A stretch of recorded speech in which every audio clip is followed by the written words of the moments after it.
The sun was low in the sky, casting long shadows over the sleepy town of Pine Hollow.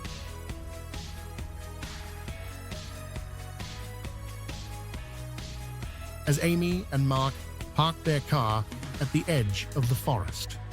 The plan was simple: a quick hike through the famed Whispering Pines, a stop for some photos and footage for their travel vlog, and then back to the road. They had spent the past week wandering through quaint towns and forgotten trails, documenting their adventures, and Pine Hollow was supposed to be just another charming stop. But something about the place felt off. Earlier that day, they had stopped at a small bakery in town. The elderly shopkeeper had seemed friendly enough, but her demeanor shifted when Amy mentioned hiking the forest trails. "Stay on the marked path," she warned, her voice soft but firm. "And if you lose the light, don't linger." Amy had laughed it off. Every small town had its ghost stories, right? Mark teased her about how they should make the forest sound extra spooky in the vlog. But as they stood at the trailhead now, the dense canopy of trees stretching endlessly ahead, her confidence wavered. "Let's make it quick," she said, pulling out her phone to check their route. The GPS flickered before the screen went blank. "That's weird," Mark shrugged. "Probably just bad reception." They started down the trail, surrounded by the hum of cicadas and the occasional rustle of leaves. The air was crisp, the scent of pine needles and damp earth enveloping them. Amy tried to focus on the beauty of the place, but something about the way the shadows stretched and shifted among the trees made her uneasy. The trail grew narrower the further they walked, the underbrush thickening around them. The forest seemed darker now, the sunlight barely filtering through the twisted branches above. Mark glanced at his watch and frowned. "It's getting late. Should we turn back?" Amy nodded, reaching for her phone again. Still no signal. As they retraced their steps, the trail they'd followed so clearly before seemed to vanish, replaced by a tangled mess of roots and thorns. "Are we lost?" Mark asked, his voice tight. "No," Amy said, though her heart was racing. "We just need to keep moving." They pushed on, the light fading faster than it should have, until they stumbled into a clearing. At the center stood a house. It was 2 stories tall, its wooden exterior warped and weathered by time. A single window on the upper floor was cracked open, its curtain swaying faintly in the still air. Amy hesitated. "Do you think anyone lives here?" "Doubt it," Mark said, "but it's better than spending the night out here." The front door creaked as they pushed it open. Inside, the air was thick with the scent of damp wood and mildew. Dust clung to every surface, yet there were signs of recent activity. A pair of muddy boots near the door, a half-burned candle on the mantel. "Hello?" Amy called, her voice echoing through the empty house. No answer. They decided to stay the night in the living room, unrolling their sleeping bags near a small stone hearth.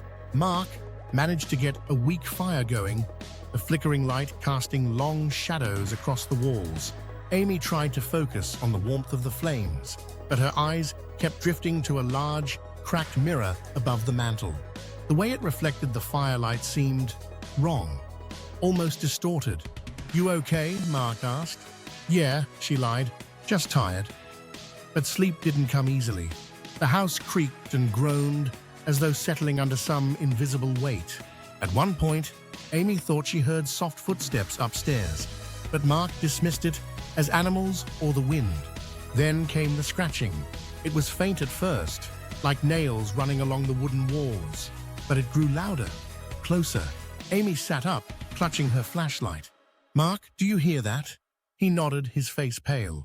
"Stay here, I'll check it out." "Don't," she started, but he was already moving, his flashlight beam cutting through the darkness. The staircase groaned under Mark's weight as he ascended. Amy stayed at the bottom, her heart pounding. His light flickered as he reached the top, illuminating peeling wallpaper and warped floorboards. "Mark," she called, her voice trembling. "Just come up here," he said. Reluctantly, she climbed the stairs. At the end of the hallway, Mark stood frozen, staring at a door. Deep scratches marred its surface, long and jagged, as though something had tried to claw its way through. "It's locked," Mark said, tugging at the handle. Before Amy could respond, a faint laugh echoed from behind the door. It was soft, high-pitched, a child's laugh. Without a word, they bolted back downstairs. They huddled by the fire, wide-eyed and silent. The scratching returned, louder this time, accompanied by faint thumps from the floor above. But the worst was the shadows. At first, Amy thought it was the flickering firelight playing tricks on her eyes, but the shapes didn't match anything in the room. They moved independently, shifting and stretching along the walls like living things. Amy's breath caught as she saw a hand, a long, spindly hand, emerge from the corner of the room, its fingers clawing toward her before disappearing into the darkness. "We have to get out of here," she whispered. Mark nodded, his face pale. At first light, when the first rays of dawn broke through the windows, they didn't wait. Grabbing their bags, they bolted from the house and back into the forest. The trail they had lost the night before was suddenly clear, as though the forest had rearranged itself. They ran, their lungs burning, the shadows seeming to dart between the trees as if chasing them. When they finally reached their car, Mark fumbled with the keys, his hands trembling. As they sped away, Amy glanced back once. For a split second, she saw a figure in the upstairs window of the house, a pale face watching them leave. They never spoke of what happened that night. Amy deleted the footage they'd taken in the forest, though she couldn't bring herself to erase the one video that lingered on her phone, a clip taken hours before they'd found the house. In it, a shadow moved between the trees, not shaped like a person or an animal, but tall and thin, with movements that made her stomach twist. She told herself it was nothing, but sometimes, in the dead of night, she heard scratching at the window. And once, just once, she swore she heard the faint echo of a child's laugh. I had always prided myself on my skepticism, my belief that every mystery had an explanation. That belief shattered the moment I stepped into the Hoia Baciu forest. It all began as a dare, a challenge to my sense of adventure. I was in Transylvania, passing through Cluj-Napoca, when I first heard about the so-called Bermuda Triangle of Transylvania. Locals whispered of people disappearing, of strange lights in the night sky, of time itself bending within the forest's grasp. Most dismissed the tales as superstition, but not me. I was a journalist, after all, and this was the kind of story that could make a career. When I told the innkeeper of my plan, her face darkened. "The forest doesn't like visitors," she said, her voice trembling. "It doesn't let everyone leave." I laughed nervously, brushing off her warnings. But that night, as I stared at the pictures of twisted trees and glowing symbols on my laptop, doubt began to creep in. The next morning, I found a guide, a man named Adrian. He was lean, wiry, and spoke little, though his silence seemed less out of shyness and more out of an unspoken fear. "Stay close," he told me, as we approached the forest. "And don't touch anything. The forest remembers." The moment we stepped inside, the air grew thick and heavy. The world outside seemed to dissolve, swallowed by the trees that twisted and gnarled as though writhing in pain. The silence was eerie. No birds, no insects, nothing but the crunch of leaves beneath our feet. Even the sunlight struggled to penetrate the canopy above, leaving us in a perpetual twilight. After an hour of walking, we came upon a clearing. It was a perfect circle of barren earth, surrounded by the forest's suffocating life. In the center stood an ancient oak, its bark etched with symbols that pulsed faintly, as though alive. Against Adrian's warnings, I stepped forward, drawn by an invisible force. The moment my hand touched the tree, the world around me shifted. The air grew colder, and shadows deepened unnaturally. I heard whispers, soft, insistent, and speaking in a language I couldn't understand. Adrian grabbed my arm and yanked me back. "We're leaving," he said, his voice shaking. "Now." But as we turned, I saw her. A girl, no older than 8, stood at the edge of the clearing. Her dress was pale blue, her hair in neat pigtails, and her face was smudged with dirt. She didn't move, didn't blink, only stared at us with eyes too dark, too empty. "Are you lost?" I asked, though my voice barely rose above a whisper. "Don't talk to her," Adrian hissed. "She's not real." The girl's lips didn't move, but I heard her voice as clearly as if she had whispered into my ear. "Help me," she said. Adrian pulled me away, his grip like iron. The girl didn't follow, but her voice lingered, growing louder with each step we took.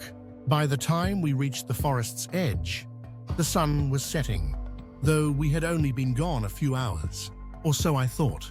When we returned to the village, the innkeeper gasped. "You've been gone for 2 days," she said. "We thought you'd disappeared." Adrian's face turned pale, but he said nothing. That night, I noticed a mark on my arm, an intricate symbol, identical to the ones etched into the oak tree. It pulsed faintly, glowing in the dark like a living thing. The whispers returned, louder now, clearer. "Come back," they said. "You're not finished." For weeks, the forest haunted me. The mark on my arm burned, moving slowly toward my hand, as though alive. I saw her in my dreams, the girl in the blue dress, her unblinking eyes staring through me. The whispers followed me everywhere, in the hum of the subway, the rustle of leaves, the static on my radio. And then I found the letter. It was tucked into my notebook, scrawled in my handwriting, though I had no memory of writing it. The words chilled me to the core. "The forest knows. You can't run. The circle must be completed." I tried to ignore it, but the pull was too strong. 2 months later, I found myself back in the village. The locals avoided me, their eyes filled with a mixture of pity and fear. Alone, I returned to the forest. The clearing looked exactly as it had before, though the oak now stood split open, revealing a hollow within. Inside lay a child's dress, tattered and pale blue. My chest tightened as I reached for it, and the moment I touched the fabric, the world shifted again. I was no longer in the forest, but in a dimly lit room. Shelves lined the walls, filled with jars of bones and fragments of something I couldn't name. The girl stood in the corner, her back to me. "Who are you?" I whispered. She turned slowly, and for the first time, I saw her face clearly. Her features shifted, morphing into something familiar. My face, my voice, my eyes. "You know who I am," she said. "You've always known." The mark on my arm burned brighter than ever, spreading up my neck, my chest. I screamed, but the sound was swallowed by the forest, by her. When I stumbled out of the forest, it was morning. The mark on my arm was gone, but my hand felt heavy, foreign. Back at the inn, I caught my reflection in the mirror. My eyes shimmered faintly, the same eerie glow as the forest's symbols. And when I blinked, my reflection didn't blink back.